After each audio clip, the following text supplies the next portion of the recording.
Good evening, Bernd, and welcome to the Lodge Hope of Karachi number 337 and our lockdown lecture series, meeting number 86.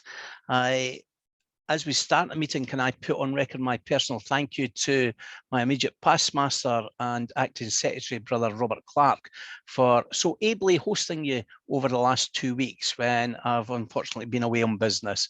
Nobby, thank you, sir, for doing it. We won't take any of the complaints about your joke telling to heart. We know that we're all meant in good spirits. Ron Mann asked me to say that to you, so thank you, Bernd. Nobby, it was very much appreciated. Bernd, as ever, can I remind you of the Grand Lodge of Scotland guidelines on our Zoom meetings? Please keep your video running. If you do have bandwidth challenges, please drop me a little message in the chat box, and please keep a name that I recognise in the screen. Thank you so much. As ever, can I ask you to kindly sign the virtual tile, which is not yet there, Bernd. I must admit, I've just come in from wet and rainy Glasgow, but it will be up on the Facebook channel in the next half hour. And if you can please sign the virtual tile, that'd be very much appreciated. Bernd, this evening, one of our lockdown lectures speakers, Brother John Belton, and I have had a variety of conversations about good Masonic speakers, good global Masonic speakers, and he introduced me to the brother that's going to speak to us this evening. And having just met Brother Ralf Herden virtually before we joined, I'm very much looking forward to this presentation. It's possibly quite timely with the period that we're in as well. And without stealing any of his thunder, it gives me the greatest of pleasure to hand over the virtual floor to Brother Ralf Herden, who will now give his presentation.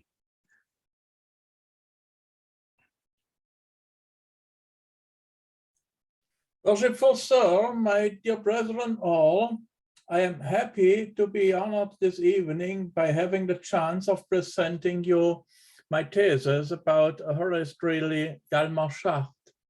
I hope my English will be enough and not too nasty to understand me, and I'll try now to share the presentation with you. We here see Hjalmar Schacht in the background with Hermann Göring as Mephisto and Faust. And the first sentence I want to give about Hjalmar Schacht is, as Freemason, he is a follower of righteous moral rectitude, which exceeds even the most demanding of ecclesiastical dogmas. This is not the place to present in full detail the biography of Hjalmar Schacht, which is singularly impressive. There is plenty of generally accessible and illustrative literature for that purpose, but a summary of some of the most interesting and relevant aspects of his biography are required. Horace Greeley Hjalmar Schacht was born 1877 in Tinglev, northern Schleswig, today Denmark, and died 1970 in Munich. In November 1923, Schacht, who was previously a successful private banker, became currency commissioner of the Weimar Republic and participated in the introduction of the Rentenmark, a new currency, the value of which was based on a mortgage on all of the properties in Germany.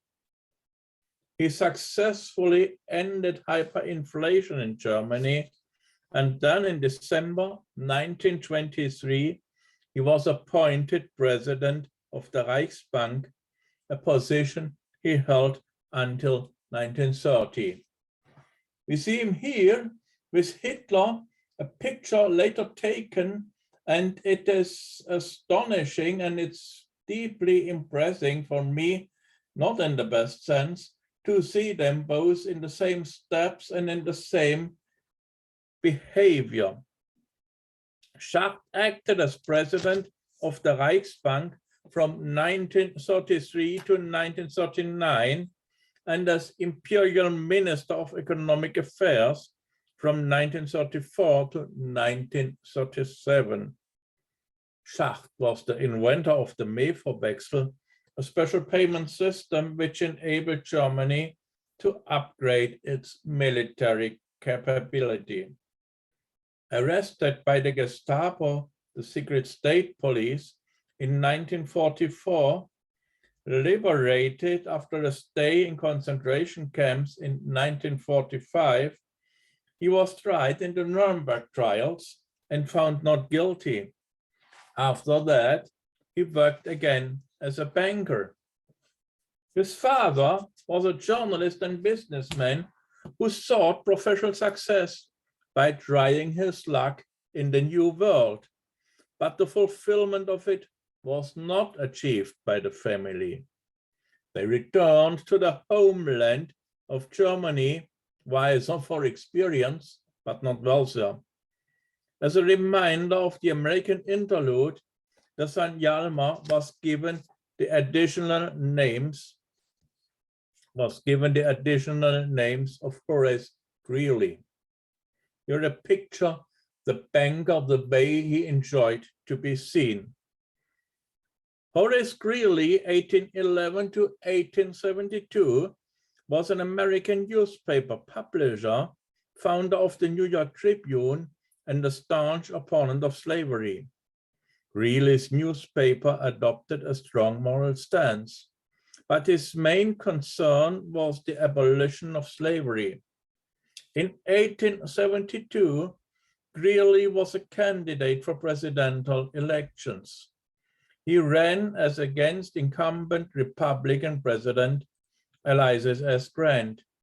Greeley received 44% of the votes, Grant 56%, but Greeley died before the Electoral College meeting. The Schacht family probably counted itself as honorability, but did not belong to the possessive or well-placed parts of the citizenry. Some examples from his memoirs may illustrate this. The family lived Spartan, simple life. Pocket money never exists for the schoolboy. The first long trousers at this time in Germany, indication of a schoolboy growing up, were from shoddy. Also, it sounds good and British to a German. The Englishman knew that this does not mean fine English clothes, but a more felted product.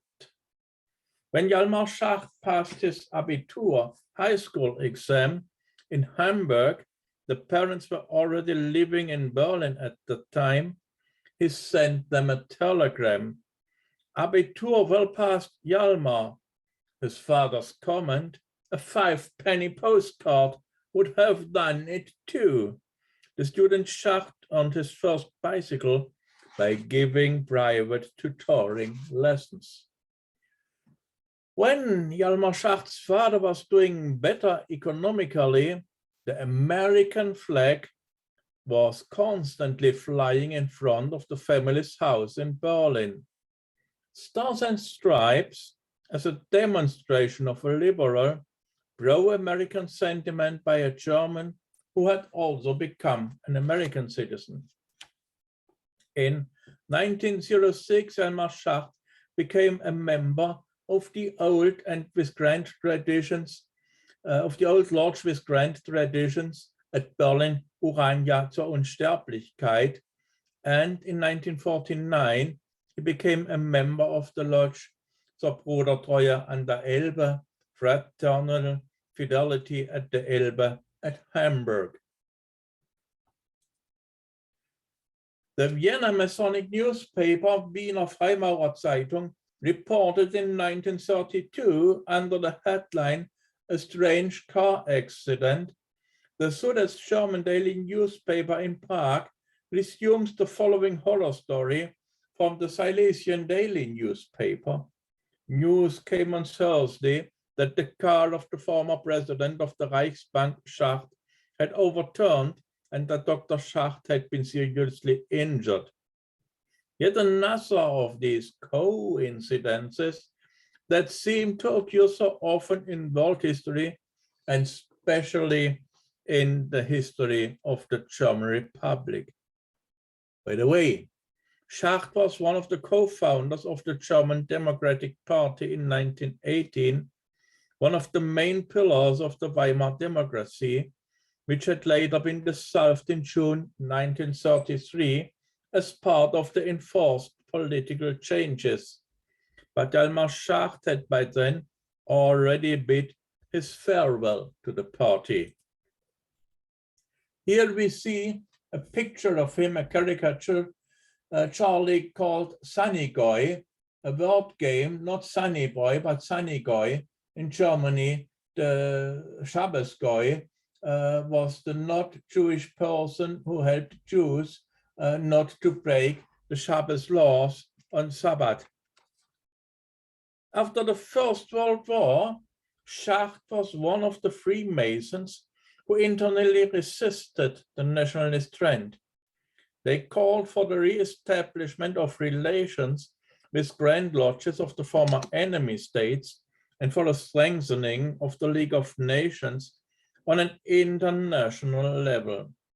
His name can be found as a signatory to the Bluntschli Committee of the Bluntschli-Ausschuss der Deutschen Liga für den Völkerbund, German Liga for the League of Nations, which was published in December 1919 im Bundesblatt der Nationalgroßloge zu den drei Weltkugeln, the National Gazette of the National Mother Lodge of the Three Globes at Berlin.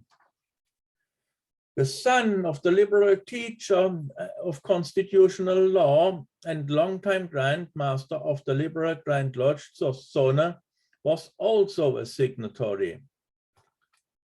His father, Johann Caspar Bluntschli, was born in Zurich in 1808 and died in Karlsruhe, Grand Duchy of Baden, in 1881. He was a member of the Großer Rat, Great Council of his hometown, and member of the Eidgenössischer Staatsrat, Switzerland Federal Council of State, and later also of the Herrenhaus, some kind of House of Lords in the Grand Duchy of Baden, and was also a professor at Heidelberg University and the Synod President of the United Protestant Church of Baden, the State Church of Baden. Liberal from his heart, Bluntschli was one of the orders of the Circular of the Heidelberg Lodge, Ruprecht zu den Fünf Rosen, of 1865 against the anti-Masonic encyclical of Pope Pius IX, but also a champion for the formation of a unified German Grand Lodge. The independent Masonic-oriented Bluntschli Committee wanted to support the League of Nations, peace, and the spirits of solidarity between all men and humanity. The Berlin journalist and writer Dr. Ludwig Müffelmann, who together with his son Leo Müffelmann were classified as humanitarian Freemasons, he acted as committee president.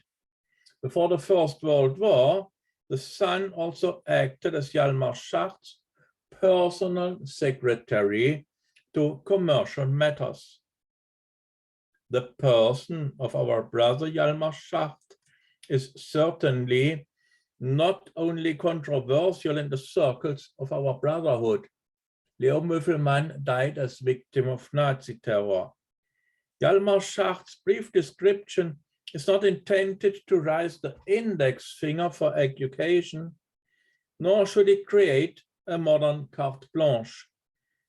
This presentation should encourage thoughtfulness rather than hasty judgment and not condemnation. In any case, to quote Simon Wiesenthal, it is about justice, not revenge. He who is without sin cast the first stone. Hjalmar Schacht was certainly not a resistance fighter, but at least he was a very uncomfortable fellow traveler, but was, however, a personality with ironclad principles. In the Nazi regime, Hjalmar Schacht was neither a racial anti-Semite nor was he a Philosemite. But Schacht probably kept his thoughts above all on safe and orderly economic conditions, for which a disruption of Jewish trade and commerce, which, like any disruption of trade and industry, was harmful. The standing color was his symbol.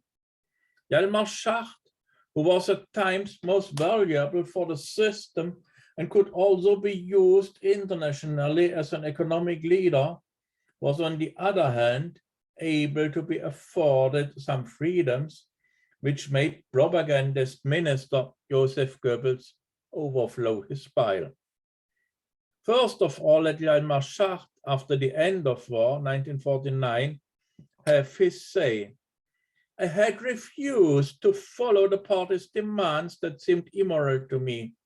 I did not become a party member. On January 30, 1937, however, Hjalmar Schacht and the other Reichsministers, imperial ministers, were awarded the Nazi Golden Parteiabzeichen, party badge in gold, by the NSDAP at a cabinet meeting on the 4th anniversary of the seizure of power. Schacht was thus a member of the National Socialist German Workers' Party.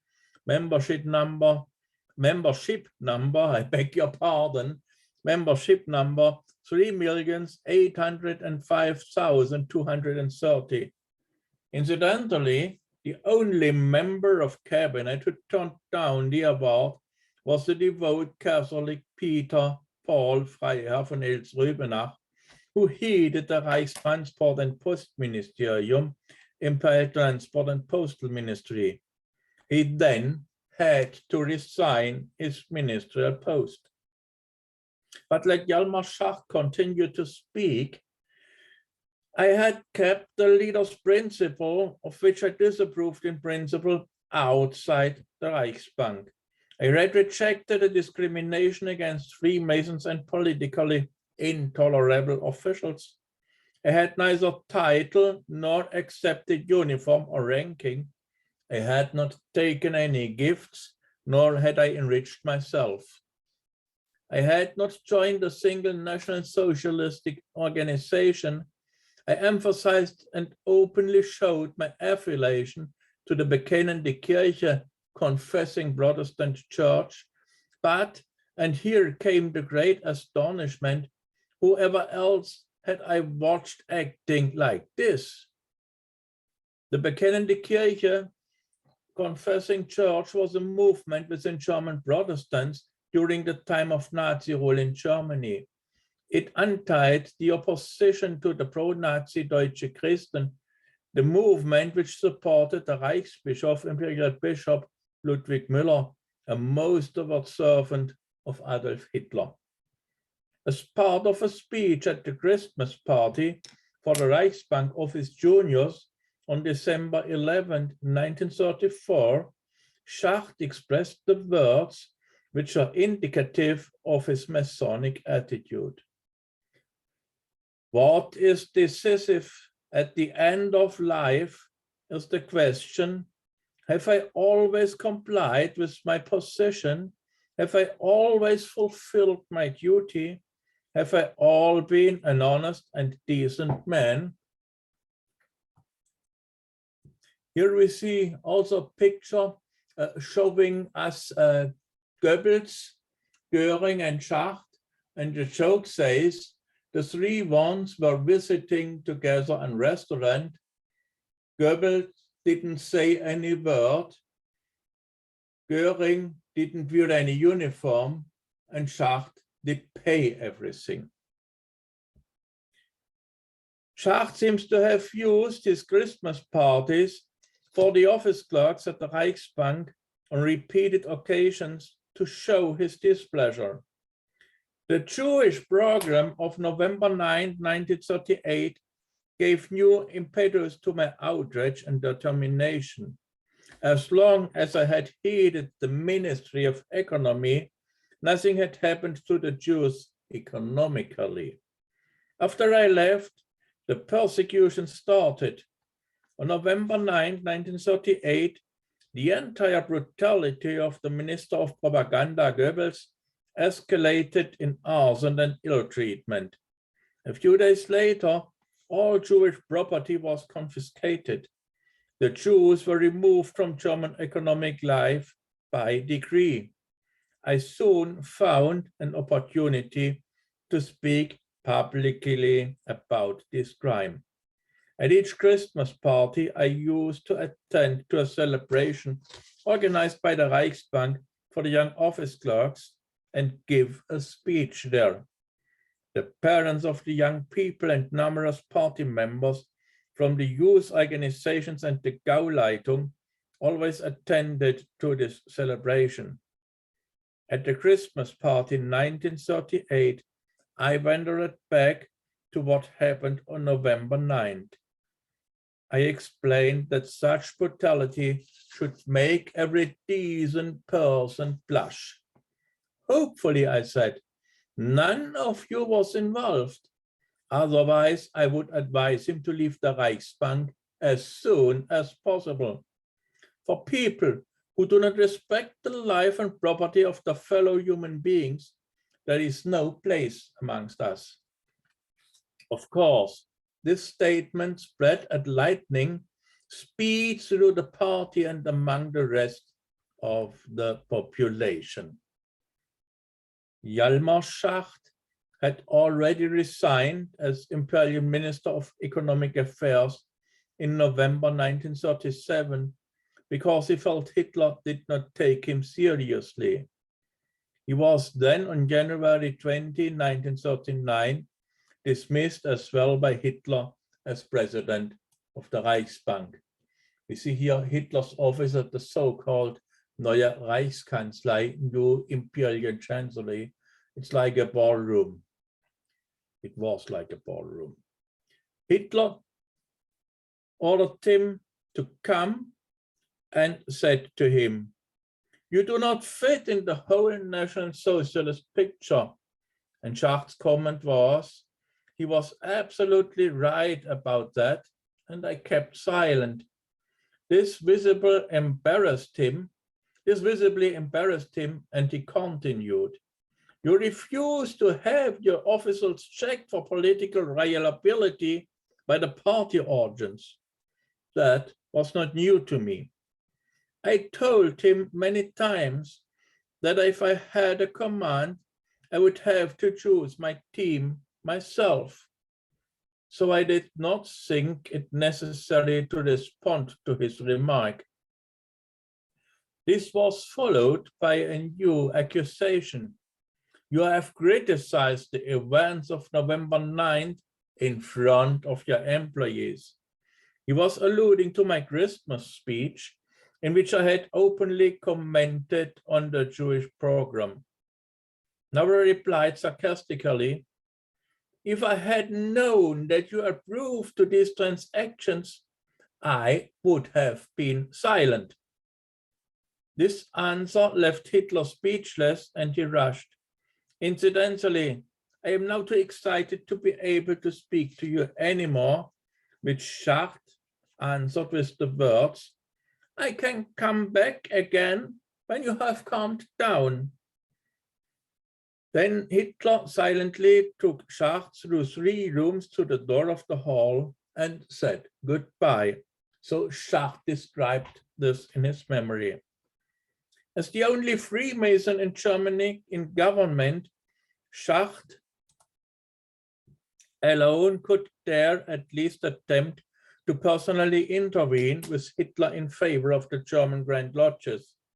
This happened in spring 1935 at the Obersalzberg, when the old burning Grand Lodges were about to be dissolved despite their transformations into German national orders. Hjalmar Schacht's speech on the occasion of the opening of the Deutsche Ostseemesse Königsberg, East German Fair, a commercial fair, trade fair in Königsberg on August 18, 1935, was characterized by intellectual independence and courage.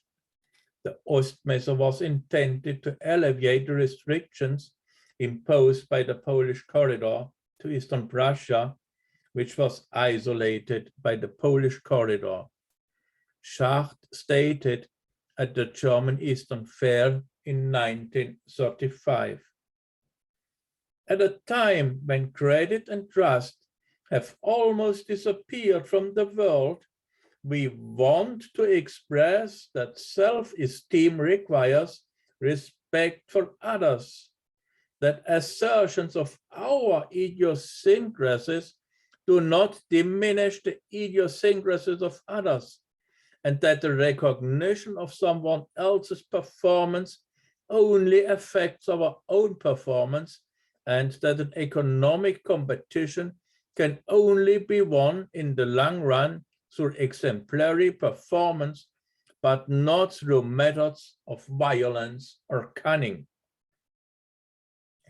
But there are some contemporaries, the sort of who are best remembered with the prayer, "Lord, save me from such friends."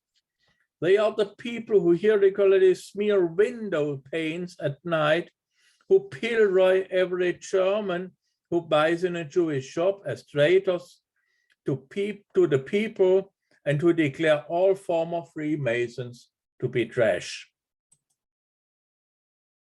Reichsminister of Propaganda, Joseph Goebbels, we here see the so-called Volksempfänger, the People's Radio, which was built in a way that you could not receive Switzerland, French, or British radio transmissions. You could only hear the German transmissions. And if you changed, you would be punished very, very hard.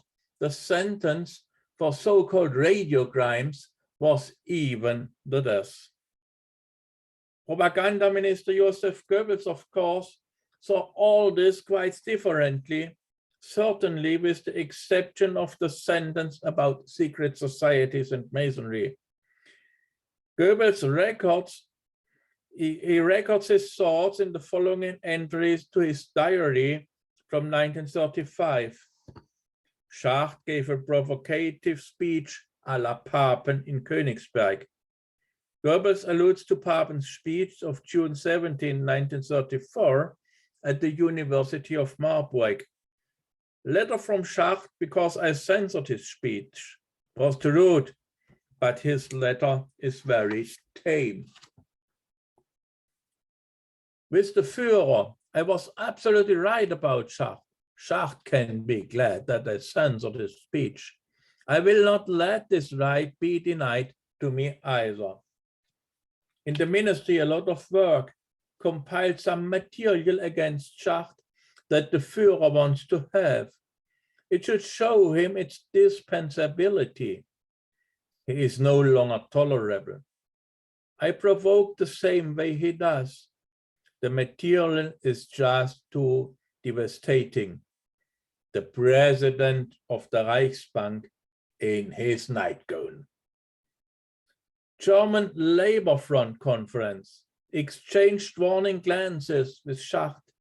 The party is angry with him, and he notices that too. People cheer the Führer. He had a conversation with Schacht. He wanted to restrict Göring's authority again, but the Führer refused. It will not go well with Schacht for long. He doesn't belong to us with his heart. The Führer is very skeptical about Schacht, but he doesn't release him from responsibility. For foreign policy reasons, everything is fine within the party. Thank God, the Führer imposes an absolute ban on press publications according to traditional manner. So I'm out of his calamity. Should Schacht and Lai pull themselves off. The imperial drunkard, Robert Ley, was the leader of the German Workers' Front, or the German Work Front, the first union of trade unions and employees organizations.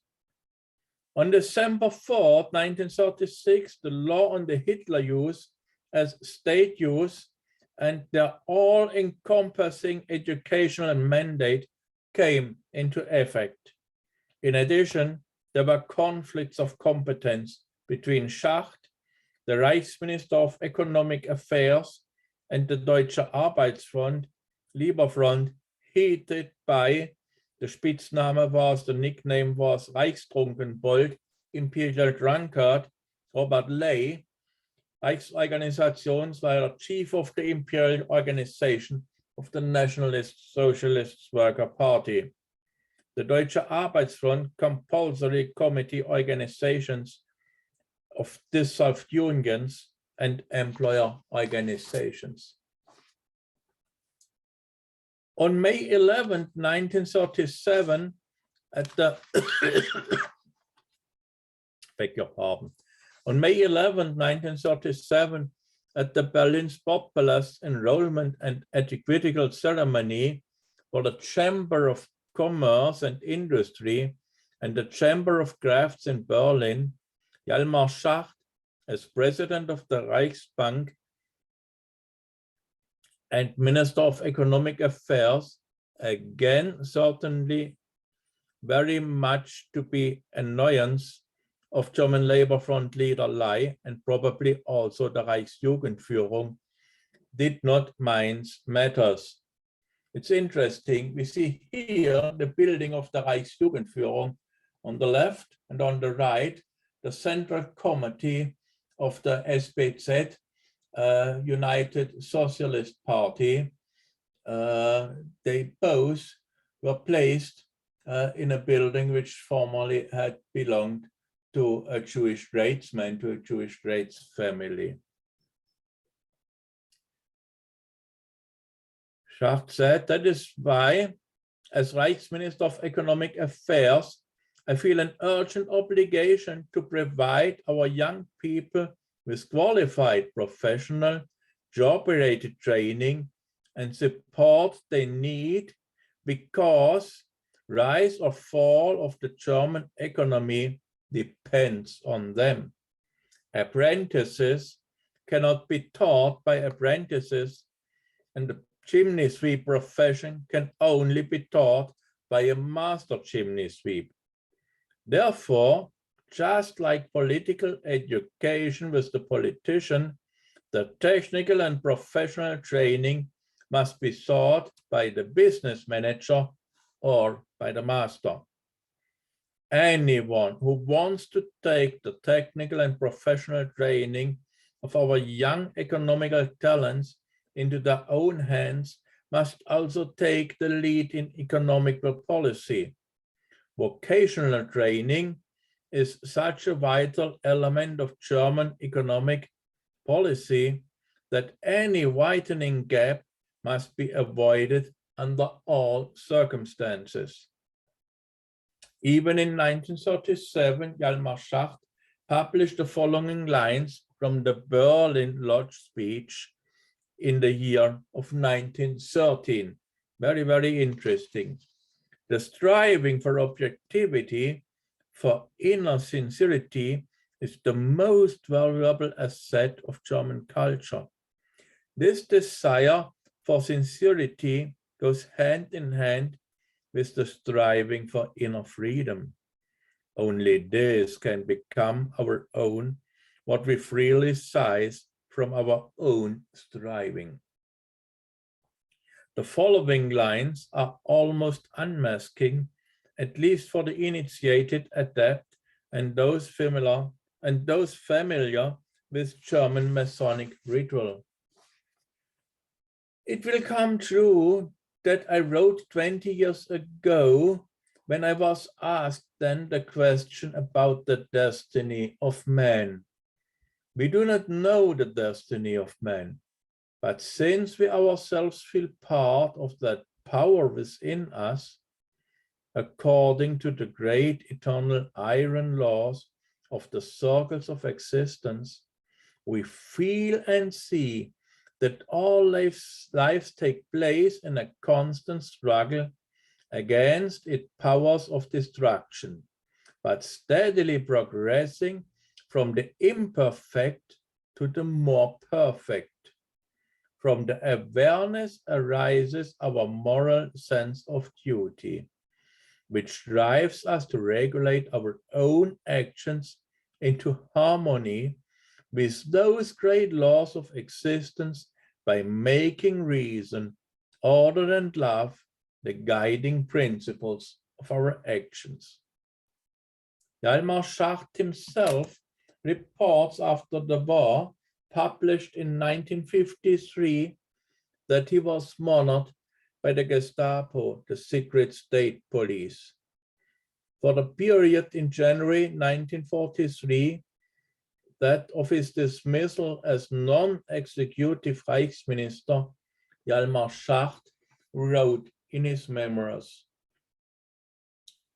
that the street was guarded by some detective officers who, according to an easily recognizable habit, strolled up and down near my house as harmless walkers.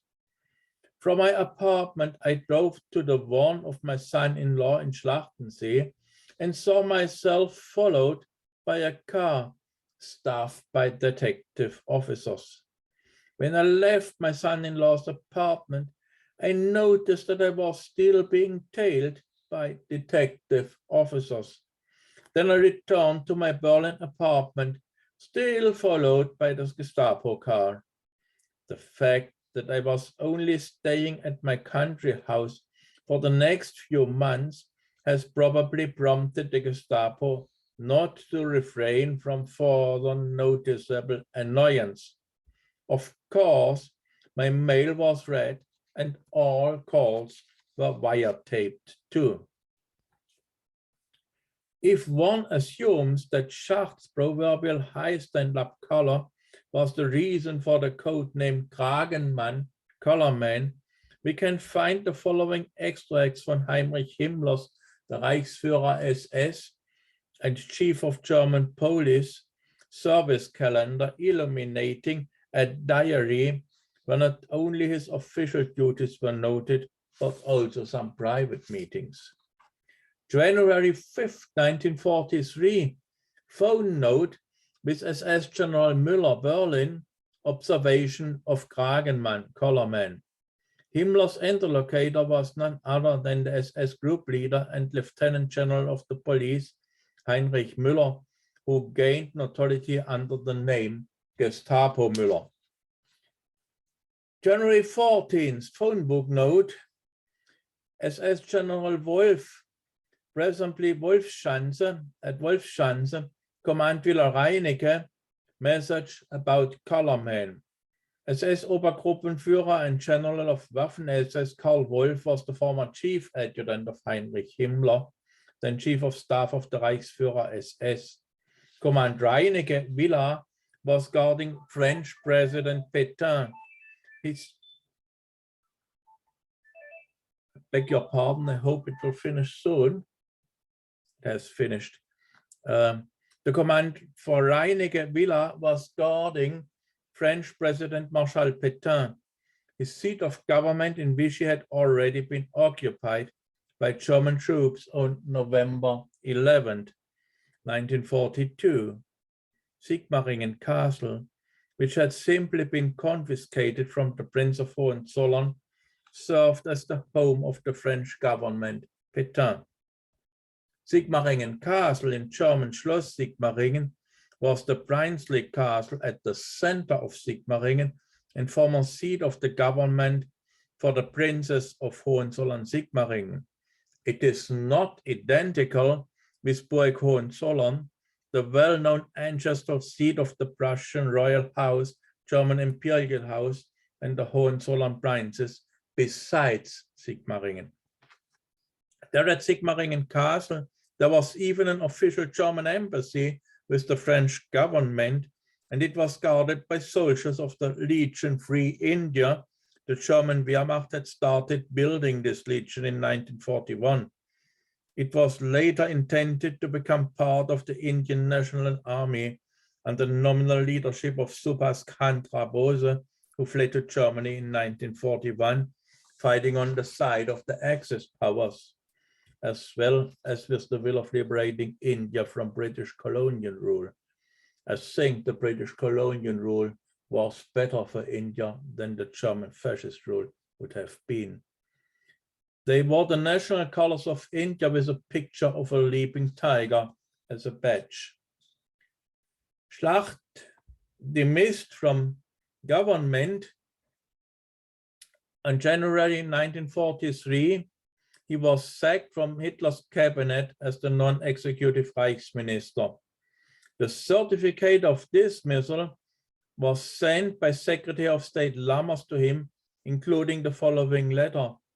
The Führer has decided, in view of your overall attitude in the current struggle for destiny of the German nation, to first dismiss you from your office as Reichsminister.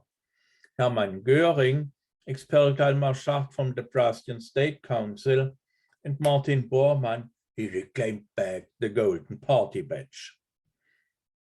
Again in January 1943, Gestapo took note of Colorman, Kragenmann, and also there was mentioned the name Lottermann, dissolute man. Lottermann, who is dissolute man, it was the code name for none other than the commander-in-chief of the French army and temporary minister of defense of the Vichy collaboration regime, General Maxime Weygand, who between November 1942 and February 1943 was locked in the Führerheim Leaderhouse of the Heinrich Köppen barracks of the SS Unterführerschule, SS Underleader School, a school for Nazi SS non-commissioned officers at Radolfzell, besides Lake Constance. 3 days after the assassination attempt on July 20, 1944, Hjalmar Schacht was arrested for allegedly having had contact with the assassins.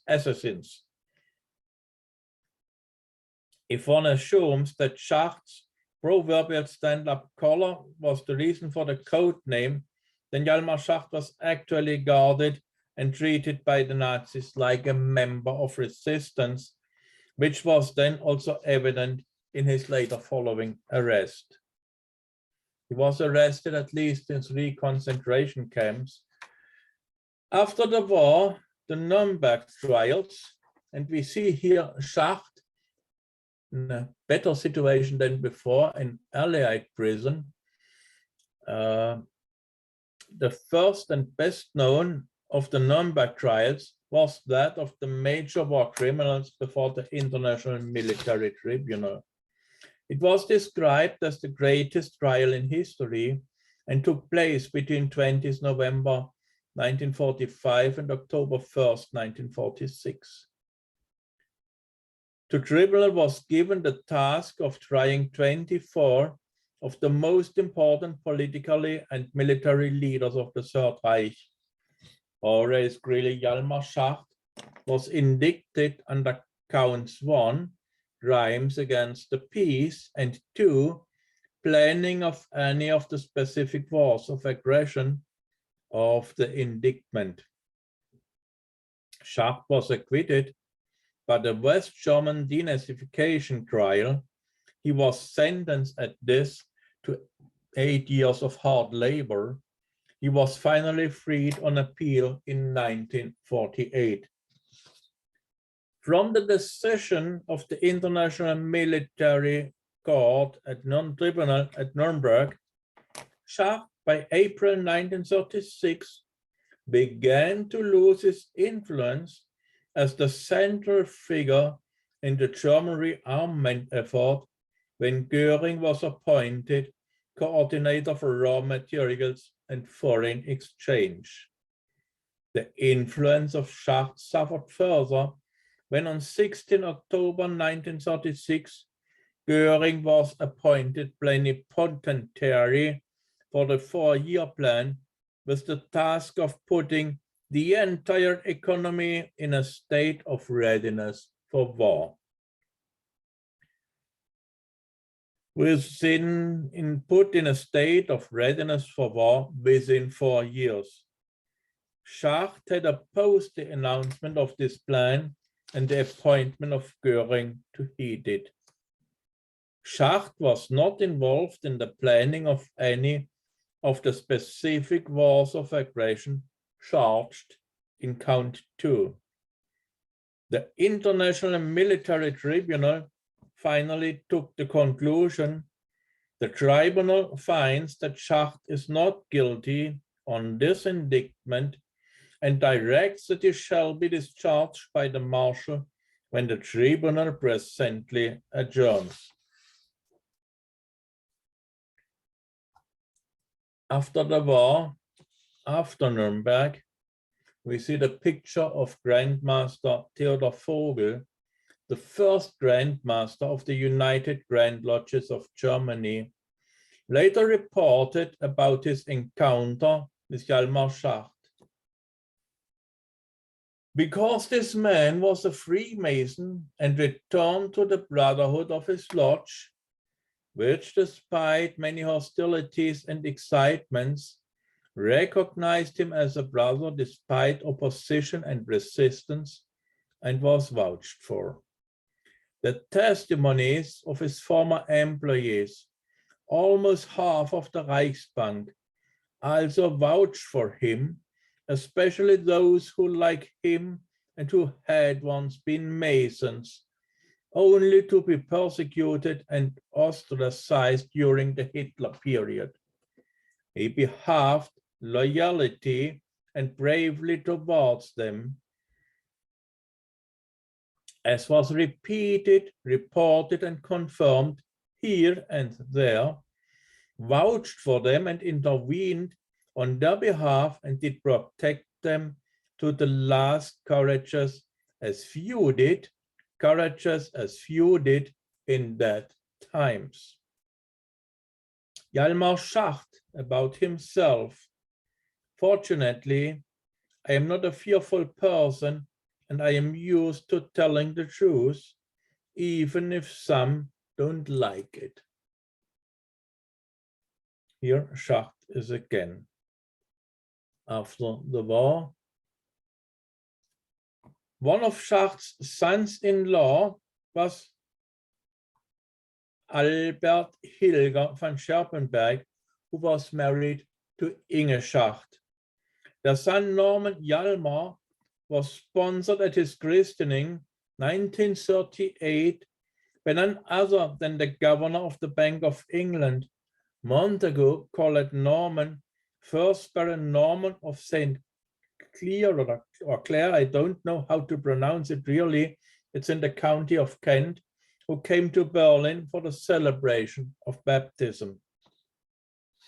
In the Schacht judgment of May 25th of May 1954, the Bundesgerichtshof, German Federal Court of Justice, for the first time recognized general personality law as other law within the meaning of paragraph 823(1) BGB, German Civil Code, giving up the jurisdiction of the Reichsgericht Imperial Court. In this way, in accordance with the requirements of literature, the protection of general personal rights was expanded enormously. What seems to be absolutely necessary with regard to a constitutional interpretation of civil law according to the premises of the Grundgesetz, the German Constitution. At least with this, Hjalmar Schacht has incidentally contributed to the advancement of law and legal history in Germany. In 1962, Hjalmar Schacht, who was a close friend of the late King Ferdinand of Bulgaria, as with the former Egyptian King Farouk, did attend the wedding ceremonies of Ferdinand's exiled grandson, Simon II, and his Spanish wife, Margarita, in Vevey, Switzerland. We cannot judge whether Hjalmar Schacht has managed to fight injustice wherever it showed itself. There is a high probability that there will be some brown spots and spots on his white apron skin. But in his own way, however, he probably endeavored to avert what he thought might be worse events. That must be for anyone to consider. I think he was in some kind a hero, but he surely was no angel. He tried to stay brotherly. If he succeeded in every time, I cannot say. Worshipful Sir, my dear brethren, all, my presentation has ended, and I now will try to come back to you without leaving.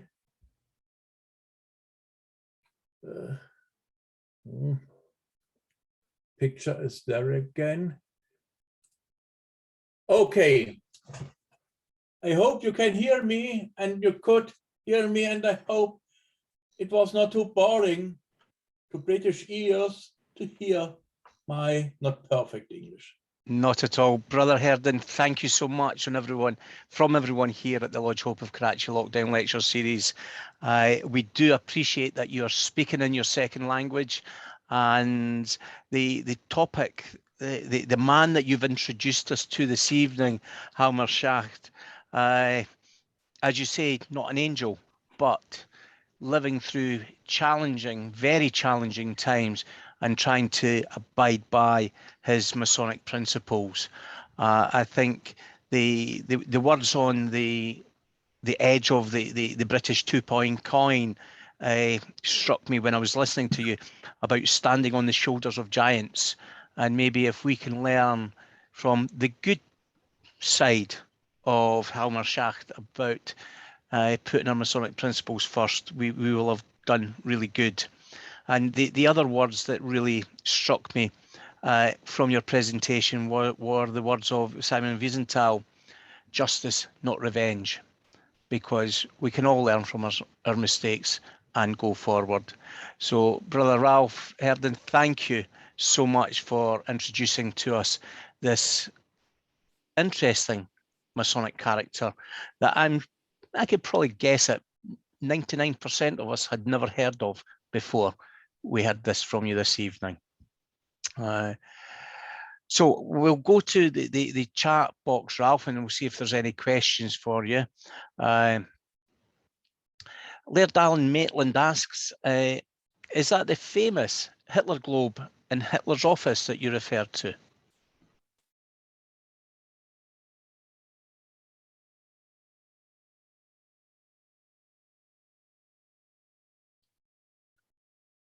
Can you hear me, Ralf? Yeah. I can hear you, but I didn't understand the question completely. Can you please short remember it? Okay, Alan, can you come in with your question, please? Evening, Ralf. Well done. The picture of Hitler's office that you had up in your presentation, it looked like that was the famous Hitler globe that was to his left, at the left-hand side, was looking up towards the desk. Is that right? Yes, I think this was the office room, the bureau, where this famous globe had been standing. I think it would be standing in the back of the place where the photo was taken. I think, my dear brother Alan, you're right. Thank you. I was watching a documentary about it only 2 nights ago. I didn't understand all. I beg your pardon. He's from the borders, Ralf, so at times we translate for him. He was watching a TV documentary about that subject the other night. Okay. And that's no bad for a Fifer translating a border, eh, Alan? Anyway, moving on swiftly. There's a comment from John Belton, and Ralph, I know the reason you're here is through the good offices of John Belton, and he comments, I always find it hard to understand how Schacht could survive in his post. He was outspoken and critical of the regime.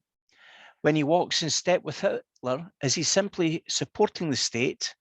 But at Nuremberg, of course, he was found to be innocent of the charges brought against him. And I go back and look at that picture of the two of them walking in lockstep.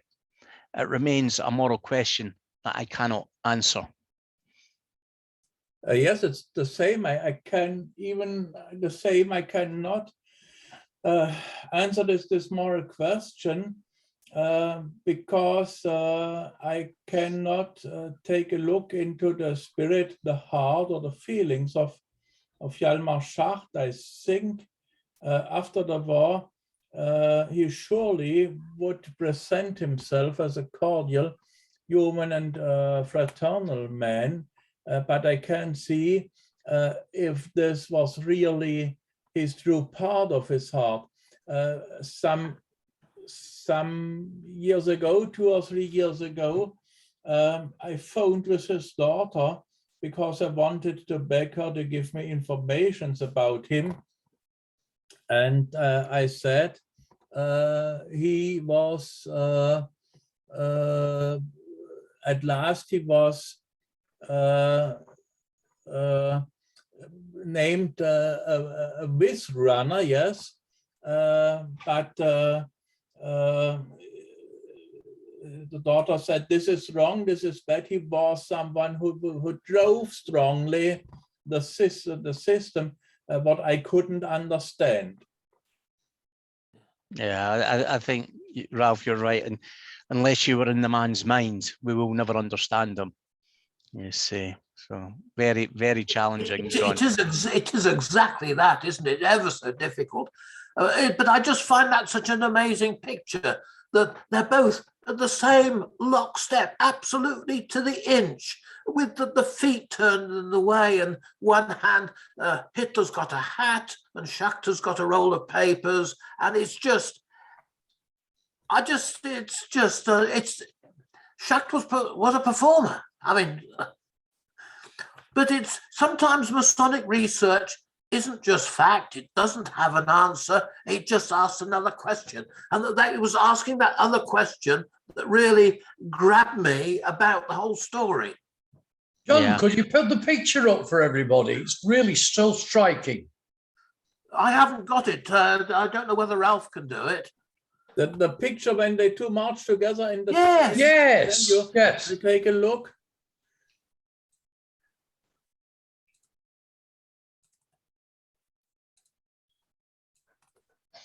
Yes, that one. Yes, that one. That's the picture. I don't know when and where it's taken. Perhaps it's Berlin or Dresden, but I am not sure. But they have totally like two eggs. Yes.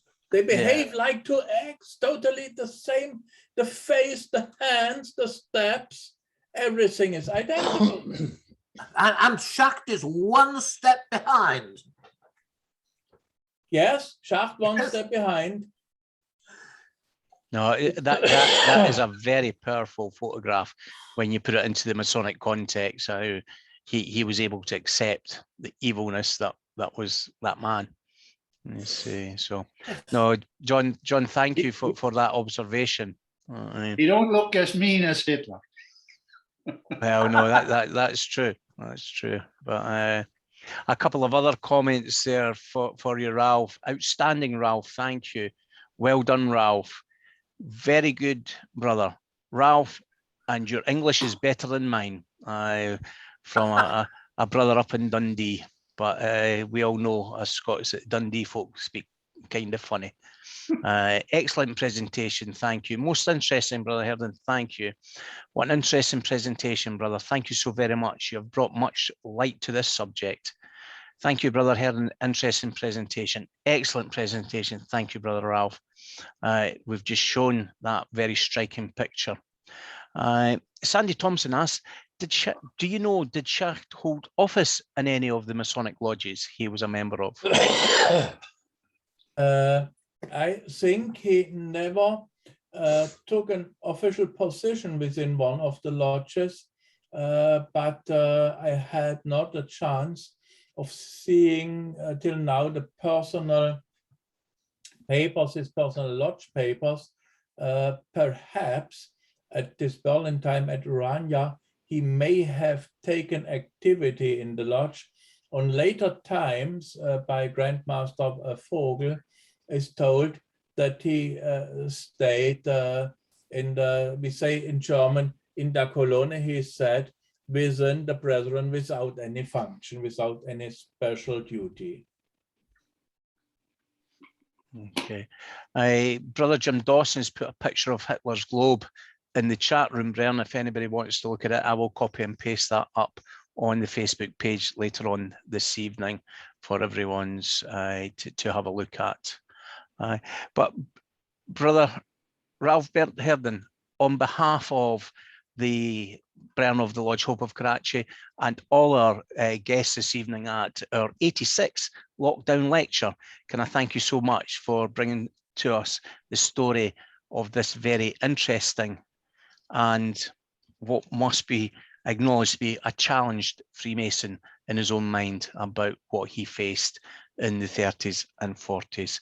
Thank you so much, sir, for joining us this evening.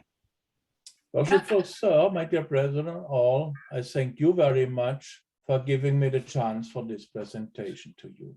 Thank you. Yeah. Thank you, Can I Ralf. add one other thing? Yes, of course, John. It's just very interesting that we're in lockdown lecture series number 86, but Ralf Herden was doing the same thing by email with attachments for his local brethren, and I can't remember what number he got up to, not quite as many as 87, but perhaps he'd like to tell us what he did to keep all his local brothers happy and involved during the lockdown. No. You're on the spot, Ralf. John's put you on the spot. Thank you, but so many things only have been possible by the help of you, my dear brother John. No, I'm thinking about the moral help and the active help, both of them. Yes, I'm thinking about your emails that you sent out to your local brethren in Germany, because you did those every week for how many weeks? I did for 58 or 60 weeks, and now we continue with number 73, but only monthly or all 2 or 3 weeks. So you're in fact another hero of this, who's helped keep the brethren together and involved during the process of lockdown. So thank you, because I get copied with these. Congratulations, Ralf, for doing that as well.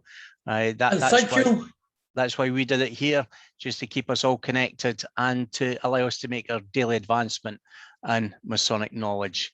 And thank you from me, Brother Herden, because I've been a recipient via John Bolton of some of your postings.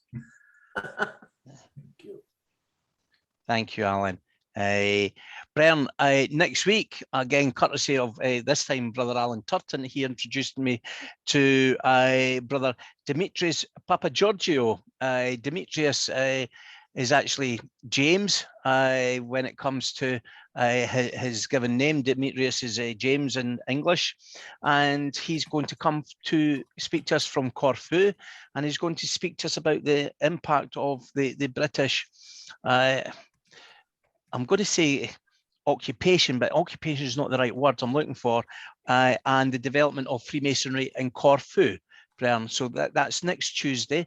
We will have Brother James Papageorgiou talking about the impact of British Freemasonry in the beautiful island of Corfu.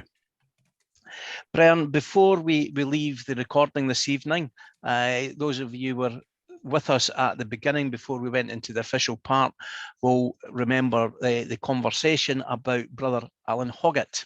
And I would just like to pay testimony to Brother Alan if he's still here. Brother Alan was a member of the Lodge Hope, or still is a member of the Lodge Hope of Karachi, but he joined when the Lodge was in Pakistan And in August past, he celebrated 60 years a member of this lodge.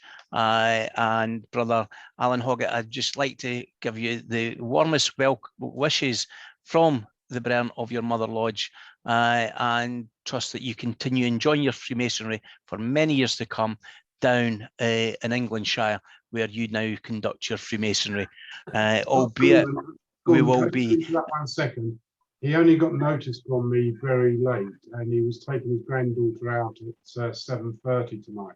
So he was able to join for the first 30 minutes only, which he was very sad about, because this is the time he would have loved to talk to a few of the members now, given that I think he's still an honorary member of Lodge of Hope, and he's really looking forward to coming back up to Fife to meet you in person. Well, Alistair, that's fantastic. These are recorded, so you will be able to hear it afterwards if you direct them to our YouTube pages. And I hope both you and Alan can join us every Tuesday night, and we're going to continue meeting this way until the 28th of December at the very least, depending on what the Mr. COVID virus decides to do in the new year with us. But ideally, we want to get back to meeting face to face. So Bernd, what a wonderful night we've had. What a wonderful presentation from Brother Herden. Please feel free to unmute yourself and give your personal congratulations to Ralf. Thank you, Bernd. Brother Ralf, thank you very much. Excellent presentation. Enjoyed it. Thank you. Really enjoyed it. Thank you, Brother Ralf. Well done, Brother Ralf. Very interesting. Ralf is away. There's a message here in the chat. Is he? Well, we can still give him his congratulations because he'll hear this on the YouTube, Bernd. So, but we'll cut it very quickly short then if he's not here to hear that. It's the trouble with being a lawyer. Very, very busy man, isn't he, John? Yeah. Okay, I'll give you 5 then, Bernd. Take care, everyone. Thanks again, brother. For the recording, thanks, Gordon, for bringing this presentation, and thank you to Brother Ralf. And 3. Yes, thank you, Gordon. Well done, Gordon, for organising these things. Thank you for an enjoyable evening and a good presentation of obviously a man who was in turmoil at some stage trying to survive. Yes, exactly. And 2, Bernd. I'm surprised you never mentioned Walter Smith, Gordon. I think, Ron, yeah, Brother Walter Smith did pass away today to the Grand Lodge of Scotland. But I do try to keep the football out of these presentations, Ron. Nothing to do with football. Nothing to do with football. No, I know, but others may feel that is the same. But we do send our wishes to the Lodge St. George over in Helensburgh for the passing of that dear departed brother, a great football man in our nation. So, and 1, Bernd. And once again, Bernd, thank you so much for joining us at the lockdown lecture, and very much look forward to seeing you all next Tuesday.